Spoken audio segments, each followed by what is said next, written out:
কোনো সংখ্যাকে 8% বাড়ালে এবং 3% কমালে যে দুটি সংখ্যা হয় তাদের অন্তর 407 হলে মূল সংখ্যাটি কত হবে। মানে ধরো ওই যে কোনো সংখ্যাকে 8% বাড়ালে এবং 3% কমালে যে দুটি সংখ্যা হয় তাদের অন্তর 407 হলে মূল সংখ্যাটি কত হবে। অপশান এতে আছে 3650, অপশান বিতে আছে 3280, অপশান সিতে আছে 3920, অপশান ডিতে আছে 3700। চলো দেখা যাক অঙ্কটা কিভাবে সমাধান করব। ঠিক আছে, বলছে কোনো সংখ্যাকে, তাহলে এখানে আমার কোনো জানা সংখ্যা নেই, আমাকে একটা অজানা সংখ্যা বলেছে। কোনো সংখ্যাকে 8% বাড়ালে, ঠিক আছে, এবং 3% কমালে দুটি সংখ্যা হয় তাদের মানে যে দুটি সংখ্যা হবে তাদের অন্তর হবে 407, মূল সংখ্যাটি কত। তাহলে তাহলে একটা সংখ্যা ধরে নিতে হবে, একটা যে কোনো চলরাশিযুক্ত সংখ্যা আমাকে ধরতে হবে, অজানা সংখ্যা। তাহলে আমি ধরা যাক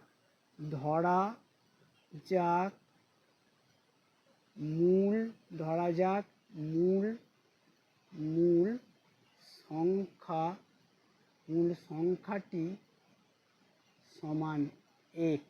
বুঝতে পেরেছো? তাহলে আমাকে তো কোনো সংখ্যা বলে দেয়নি, বলছে কোনো সংখ্যা, তাহলে আমি ধরে নিয়েছি ধরা যাক মূল সংখ্যাটি সমান x। বুঝতে পেরেছো? তাহলে এবার ধরেছো আমি যদি সংখ্যাটা x ধরেছি, x সংখ্যাটিকে যদি 8% বাড়াই তাহলে সংখ্যাটি হবে কি? ঠিক আছে, সংখ্যাটি নিশ্চয়ই x। এক্সকে 8% বাড়ালে হবে এক্সকে 8% বাড়াচ্ছি, তাহলে সংখ্যাটা কত হবে? পার্সেন্ট বাড়াচ্ছি। তাহলে দেখো এত, তাহলে এক্সকে 8% বাড়াচ্ছি। বুঝতে পেরেছো? তার মানে 8% বাড়ানো হচ্ছে এবং সেই এক্সকে আবার 3% কমানো হচ্ছে। এক্সকে 8% বাড়ালে হচ্ছে সংখ্যাটি বাড়ালে হবে এত, এবং 3% কমালে সংখ্যাটি হবে, সে এত পার্সেন্ট বাড়ালে এত হবে এবং 3% কমালে সংখ্যাটি হবে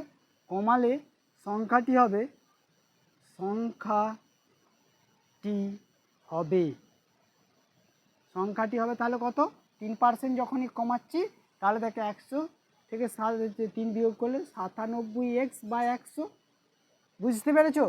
আমরা যেমন ধরো 100% বাড়াচ্ছি, মানে 100-র মধ্যে কত বাড়াচ্ছি? 8 বাড়াচ্ছি, তার মানে 108 হচ্ছে। ঠিক আছে, তার মানে 7x হচ্ছে 108x হচ্ছে, এবং 3% যখনই কমাচ্ছি 100 থেকে 3 বিয়োগ করে দিচ্ছি তাহলে হচ্ছে 97x/100। তাহলে এবারে কী বলেছে? বলছে 3% ধরো সংখ্যা দুটো বাড়ানো হয়ে গেল, এক্সকে 8% বাড়িয়ে সংখ্যাটি হলো এত, এবং সংখ্যাটিকে 3% কমিয়ে হলো সংখ্যাটি এত। এবার কি বলেছে দেখো, 8% বাড়ালে এবং 3% কমালে যে দুটি সংখ্যা হয় তাদের অন্তর হচ্ছে 407। তাহলে দেখো আমাকে এখানে কি করতে হবে? শর্তানুসারে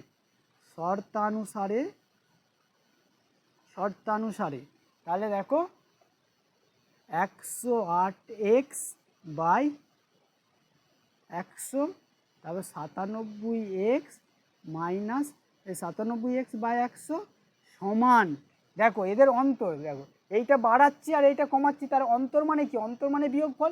এদের বিয়োগ করেছি, দেখো এই সংখ্যাটা থেকে এই সংখ্যা বলেছে 8% যখন বাড়ানো সংখ্যাটা এইটা আর কমানোর সংখ্যাটা এইটা, তাদের অন্তর বলে দিয়েছে। অন্তর মানে বিয়োগ, তাই বিয়োগ করার ফলে যে সংখ্যাটা হচ্ছে সেটা কত বলেছে? এটা 407।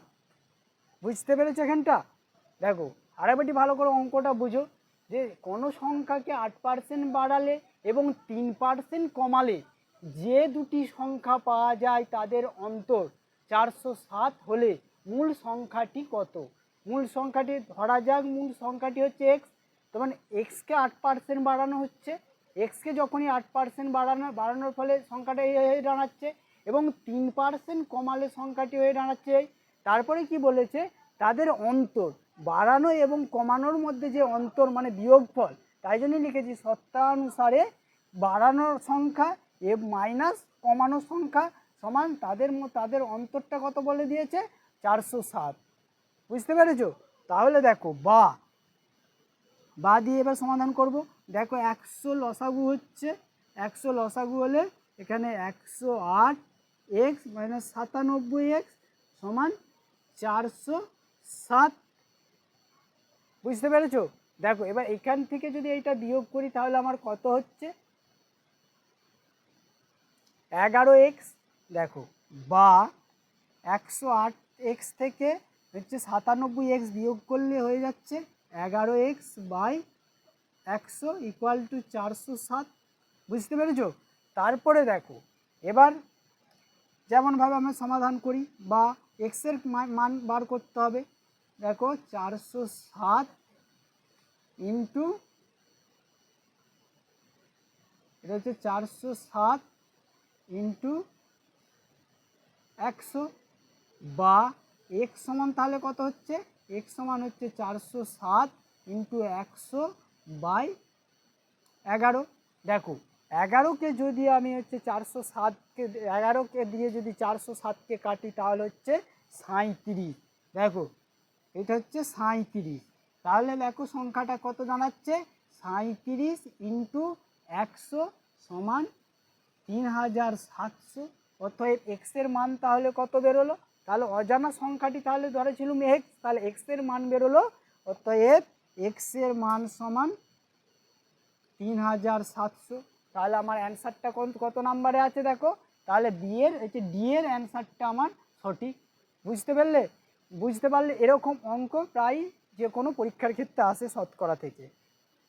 তাহলে বুঝতে পেরেছো যেখানে যেহেতু কোনো সংখ্যা ধরা নেই তাই জন্য আমরা চলরাশি যে কোনো একটা চলরাশি ধরে নিয়েছি, চলরাশি এক্সকে ধরে নিয়েছি। ঠিক আছে? তাই জন্য এরকমভাবে করে আমি ক্যালকুলেশন করেছি। ঠিক আছে? আমার ভিডিওগুলো যারা দেখছো তাদের যদি ভালো লাগে একটা হচ্ছে সাবস্ক্রাইব করো, লাইক করো, কমেন্ট করো, পরবর্তী ভিডিওটা বানাতে উৎসাহ দাও।